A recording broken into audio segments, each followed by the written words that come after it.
조금은 특이했던 경우라고 좀 한계가 있었던 것 같습니다.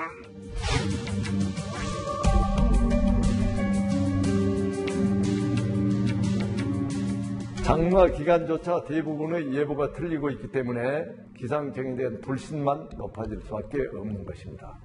2010도 아니면 좀 특이하게 맞았던 그런 한 해가 되겠습니다.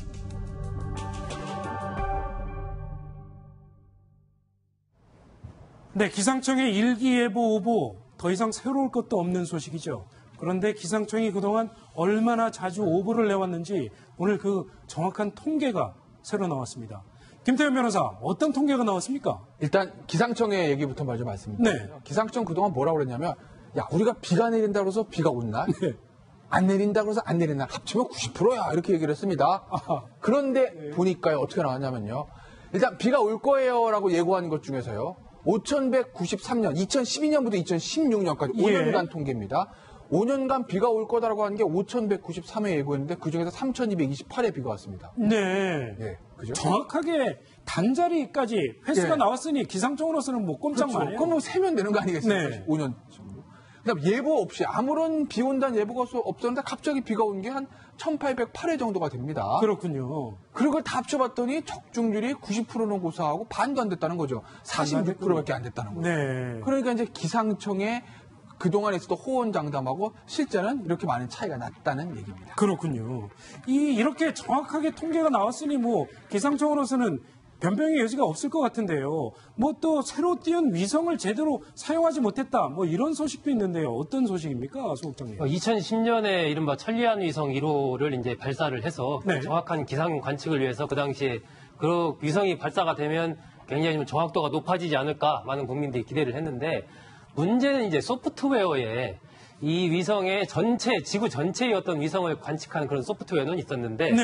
이 한반도와 관련된 기상 상황을 예측하는 국지 예보 모델과 관련된 소프트웨어는 없었던 거예요, 정작. 예. 그러다 보니까 별 도움이 안 됐고 또 이제 슈퍼컴퓨터 사고 이런 거 도입하는 데 한 그동안에 560억 정도 이렇게 들었고 또 이 기상 예측 모델 이런 거 수치 개선하는 작업에도 뭐 5년간 한 1,100억 정도 네. 굉장히 많은 돈을 이래저래 썼는데 그런 부분이 결국은 이러한 정확한 기상 예측을 하는데 결과적으로 봤을 때 국민들이 느끼기에 네. 그렇게 별 도움이 안 된 것 아니냐. 그렇군요. 이제 그렇게 보는 거고 기상청은 이런 부분에 대해서 그 2010년에 이 천리안 위성을 발사할 때는 그 당시에는 이러한 좀 이렇게 기상 이변이 뭐 지금처럼 심하지 않았기 때문에 국제 네. 모델을 개발할 필요성을 느끼지 못했다. 뭐 이렇게 이제 해명을 했는데 그렇군요. 지금 봐서 설득력이 떨어지는 것이죠. 화면에 보여드리는 저 멋진 위성이 별로 도움이 안 됐다. 이런 얘기군요. 자, 그럼 저희가요, 재밌는 신문 기사를 한 가지 찾았는데, 화면을 한번 보여드릴까요? 이딴 기상오보, 비난 빗발, 일기예보청이 아니라 일기오보청이라는 비난이 일고 있다. 불규칙적인 게릴라성 호우가 내린 경우가 많아 예측이 쉽지 않았다. 상당히 오늘 나와도 괜찮을 듯한 그런 기사 제목인데요. 이 신문 기사가 2007년 8월 23일자 기사입니다. 10년 전입니다. 2027년에는 어떤 기사가 나올지 궁금하지 않으십니까? 네. 그러니까 10년 전이나 지금이나 변한 게 없다라는 거예요. 그러니까 불규칙적인 게릴라스 호우가 내려서 예측이 쉽지 않았다. 네. 그러니까 기상청이 있는 거 아니겠습니까? 그게 아니라 그냥 원래 우리 초등학교 때 사회칙에서 배우는 대로 뭐 6월 달엔 장마고 뭐 7월 달엔 뭐 무더위고 8월 달 태풍 이거 다 맞으면 이거대로 되면 기상청이 무슨 필요가 있겠어요. 네. 어차피 불규칙적인 그런 게릴라 호우가 많으니까 그런 것까지 다 좀 예측 좀 해달라고 그 많은 예산을 투입해서 시설 확충하고 인력 보강하고 하는 건데 슈퍼컴퓨터도 그럼요. 사고 위성도 띄우고. 예, 그거 네. 그렇게 해준 건데 이거 이번엔 게릴라 호우 말해서 못했습니다. 무슨 뭐가 있어서 못했습니다라고 자꾸 핑계와만 대모로 네. 되기 시작하면 존재 이유가 없지 않겠습니까? 그러니까 부디 27년에는 이런 기사가 안 나오기를 좀 부탁을 좀 네. 드리겠습니다. 그러니까 이 기상 문제가 그냥 기상 문제가 아니지 않습니까? 그렇죠. 그러니까 경제적인 문제고 국민 생활에 굉장히 중요합니다. 그렇습니다. 이게 날씨가. 굉장히 사회적인 비용 네. 자체가 굉장히 늘어나는 것이거든요. 기상 예보가 틀리면 우리가 그렇죠. 어떤 뭐 행사하려고 했다가 비 온다고 하면 취소했는데 비 안 오고 날씨가 쨍쨍하다.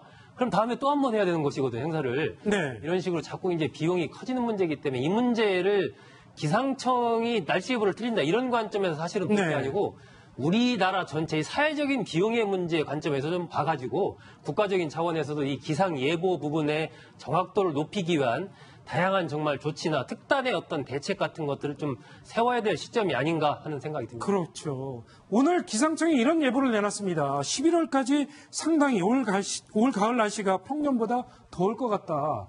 그런 예보를 내놨는데요. 별로 반응이 안 좋습니다. 국민의 시각은요. 그렇죠. 뭐 하루 내일도 못 맞춰서 무슨 네. 뭐 3개월 하냐 이런 얘기 아니겠어요? 내일 날씨도 자주 틀리는 기상청이 11월까지 예측하고 있네라는 얘기도 있고요. 네. 아, 이거 두 번째가 재밌지 않습니까? 대책 없는 예측. 3위 기상청, 2위 종교인, 1위 정치인. 1, 2위도 참 재밌습니다. 네. 그럼 이것도 그렇죠. 찍어도 50%인데 온다 안 온다니까요. 확률 2분의 1이잖아요. 네. 근데 이제 너희들은 46%인데 무슨 필요가 있냐라는 그런 어떤 네티즌들의 냉소적인 반응이 주를 이루고 있는 자, 거죠. 이쯤에서 이 얘기는 좀 하고 지나가야 되겠습니다. 기상청 굉장히 중요한 기관입니다. 그리고 일기예보 국민 경제에 상당히 중요한 요인입니다. 우리가 이렇게 기상청을 희화화시키는 것 자체가 사실은 그렇게 썩 기분 좋은 일은 아닌데 정말 기상청이 앞으로 일기예보를 어떤 방식으로든 좀 개선을 했으면 좋겠다. 이런 마음에서 저희가 이 얘기를 하고 있거든요. 말씀하시죠. 그렇습니다. 제가 이제 TV 보면서 한 번씩 생각하는 게 기상청 전문 예보관들이 나와서 네. 내일 날씨는 어떻겠습니다, 저떻겠습니다 이렇게 얘기를 하지 않습니까? 네. 제가 그걸 보면서 많이 느끼는 것이 사람이 거기 나오는 화면에 등장하는 사람이 굉장히 많이 바뀌어요. 예. 그래서 저는 기상청의 어떤 이 기본적인 어떤 측정, 과학적인 측정 이런 것도 중요하겠지만 네. 그것을 분석, 해석하는 그 기상 전문가들의 어떤 전문성 이런 부분도 굉장히 중요한 것 같고 또 기상청의 신뢰도를 높이기 위해서는 예를 들면 뉴스에 등장하는 기상청을 대표해서 내일의 날씨를 얘기해주는 그 예보관의 존재 이런 부분도 좀 더 전문적인 어떤 그러한 훈련을 해서 그런 사람들이 좀 전문적으로 리포트를 인터뷰에 응하고 네. 리포트를 해주는 것이 신뢰도를 좀 높이는 방법 중에 하나가 아닌가 하는 생각이 듭니다. 그렇습니다. 기상청 꼭 다양한 자원을 확보해서 일기예보 정확성 좀 높여주셨으면 좋겠습니다. 자, 오늘 신석호 부장과 김정봉 교수님 여기서 인사드리겠습니다. 감사합니다. 네, 그리고 저희는 다음 뉴스로 넘어가 보겠습니다.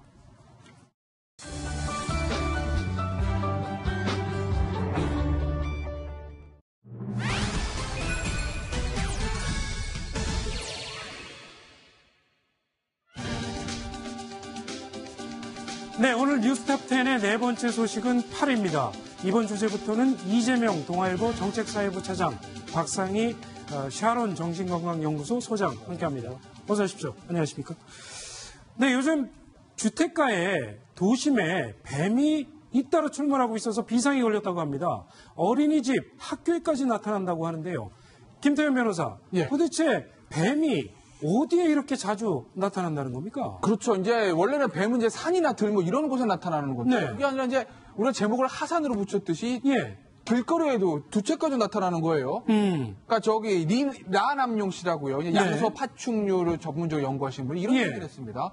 원래 뱀들이 많이 살던 지역인데 이게 도시화로 터전을 뺏긴 아하. 뱀들이 자신의 서식지로 돌아왔다나 이런 분석이거든요. 그렇군요. 그러니까 요새 이제 개발을 하면서 기존의 산이었던 곳을 산을 깎아서 도시화, 뭐 아파트를 짓거나 네. 이런 경우들 많지 않습니까? 그러니까 기존에 그 산에 살던 뱀들이 아파트 졌으니까 순간은 그 당시에는 좀 터전을 뺏겨서 다른 곳으로 이동하는데 결국에는 귀소 본능에 따라서 원래 살던 데로 돌아간다는 거죠. 그렇군요. 그러니까 과거에 산이었는데 지금 이제 도시로 개발된 그런 곳을 중심으로 해서 뱀들이 좀 출몰하고 있다는 얘기입니다. 이재명 차장. 예. 아니 이렇게 이 뱀들이 내려오면 뭔가 우리가 대책을 좀 세워야 될 것 같은데 저는 깜짝 놀란 게요. 어린이집까지 이렇게 들어오고 커피숍에까지 들어와서 발견된다고 하니까 상당히 그 애들 건강에도 좀 걱정이 되고요.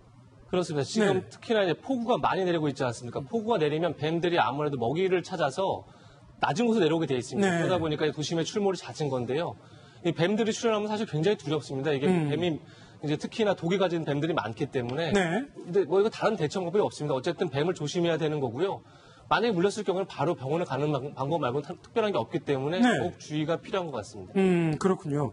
이 뱀이 이렇게 자주 출몰하는 지역에 사는 분들이 있을 텐데요. 뭐 예를 들면 저희 서울도 마찬가지고 서울 주변에도 산을 깎아서 만든 아파트들 많이 있지 않습니까? 이 뱀을 발견을 했을 때 어떻게 대처를 해야 되나요? 제가 어렸을 때 시골에 살면서 뱀을 굉장히 많이 이렇게 좀 봤거든요. 아, 그러셨어요? 보고 막 지나가고 옆에 일했었는데 네. 그런 경험으로 미뤄서 보면 일단은 뱀이 내 주변에 아주 가까이 있다 아니면 나를 지금 내 발목을 지나고 있다 이랬을 때는 가장 중요한 게 움직이지 않는 겁니다. 네. 움직이면 뱀은 이제 자기를 공격한다고 생각하기 때문에 바로 물거든요. 네. 그러니까 정말 무섭더라도 움직이지 않아야 되고 기본적으로 뱀이 보이면 뭐 피해서 이렇게 가야죠.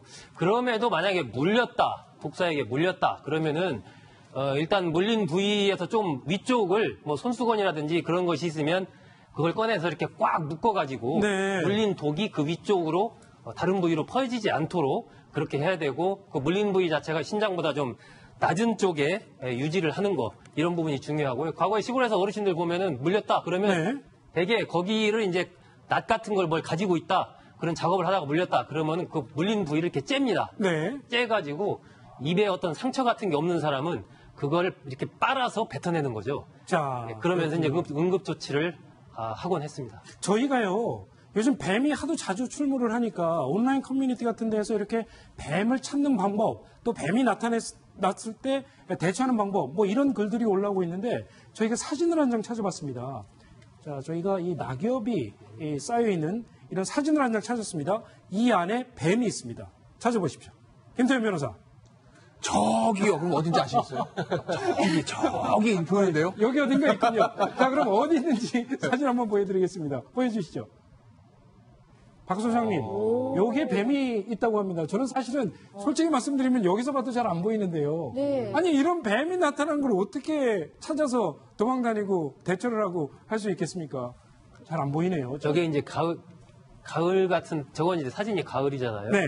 정말 가을에는 더 위험하고 독이 한참 올라 있을 때라 굉장히 위험합니다. 그래서 보통 숲 가거나 저런 등산하거나 할 때는 막대 같은 걸로 이렇게 두드리면서 가는 게 좀 안전하죠. 그렇군요. 요즘 하여튼 서울 인근에서도 뱀이 나타났다고 신고하는 전화가 수백 건씩 접수가 되고 있다고 하네요. 뱀 얘기가 나왔으니까 말벌 얘기를 한번 해보려고 합니다. 박상희 소장님. 네. 말벌 주의보도 상당히 자주 나타나죠? 그렇습니다. 말벌이 제일 많이 활동하는 때가 이제 여름 말에서 9월 때까지인데요. 네. 그때는 사실은 사람들이 등산도 많이 가고요. 이제 시원해지기 시작하니까. 네. 그다음에 이제 벌초도 가잖아요. 그 야외 활동 시에 특별하게 주의가 필요한데 네. 또 제가 놀란 거는 산에서만 이렇게 벌에 쏘이느냐 아니라는 거예요. 예. 제일 많은 사람들이 나 벌에 쏘였어요라고 연락을 하는 게 가정 아니라는 아, 거예요. 그래요? 그러니까 사람들이 생각보다도 말벌은 산에만 있을 거라고 생각하지만 네. 거리에도 있고 집에도 있고 여러 군데 있으니까 말벌도 우리가 어떻게 피해야 되나를 좀 조심스럽게 알아갈 필요성이 있습니다. 그렇군요.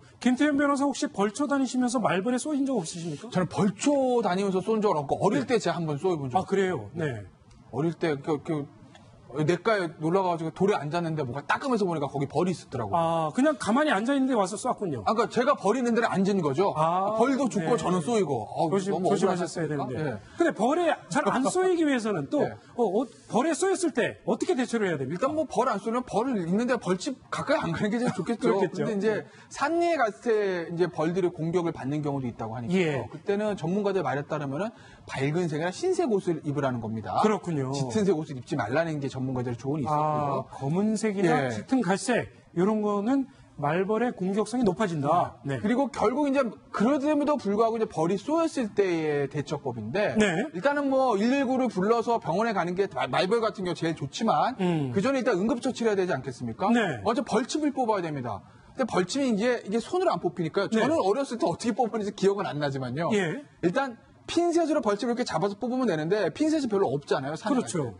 그러니까 그럴 때는 신용카드 같은 거 올려가지고 끝에 이렇게 긁으면 벌침이 나온다고 하거든요. 네. 그러니까 신용카드를 이용해가지고 벌침을 뽑고 그리고 절대 문지르시면 안 되고 얼음 주머니 같은 거 냉찜질을 한 후에 병원으로 이동하시라는 그렇군요. 것도 신용카드. 조언입니다. 네, 그거 괜찮은 방법입니다. 근데 이 향도 조심해야 된다면서요, 소장님. 그렇죠. 벌들이 그런 걸 좋아하죠. 향 나는 거, 향수 같은 거 뿌린 그런 사람들한테 벌들이 달려붙죠. 그리고 네. 이제 뭐 설탕류 있지 않습니까? 설탕류, 단 거, 그리고 탄산 음료수 같은 거, 이런 흔적, 이런 것들 먹다가 흘린 뭐 그런 부분이 있다든지, 그런 상황에서 산에 간다든지, 그러면 이제 그런 벌들이 오기가 쉽고요. 아까 네. 이제 말벌 얘기했는데, 말벌은요, 그냥 벌이 아니에요. 저 벌은, 제가 어렸을 때 몇 번 쏘였는데, 저거 말벌 한 대 딱 쏘이면, 네. 일단 머리가 띵 합니다. 아, 그래요? 예, 그러니까 그냥 벌이 있고 뭐 땅벌이 있고 말벌이 있는데 말벌은 저게 규모가 좀 크고 검정색으로 돼 있는데 저거 정말 한 몇 방 맞으면 잘못하면 사람 죽습니다. 굉장히 위험한 벌이기 때문에 특히 뭐 산행을 하거나 네. 할 때 집에 이제 어떤 장화 속 이런 데다 집 짓고 많이 살거든요. 그렇죠. 대단히 위험한 벌입니다. 네. 자, 요즘 산 다니시는 분들 많으실 텐데요. 뱀도 조심하셔야 되겠고요. 말벌도 조심하셔야 될 것 같습니다. 다음 뉴스로 넘어가겠습니다. 화면으로 보시죠.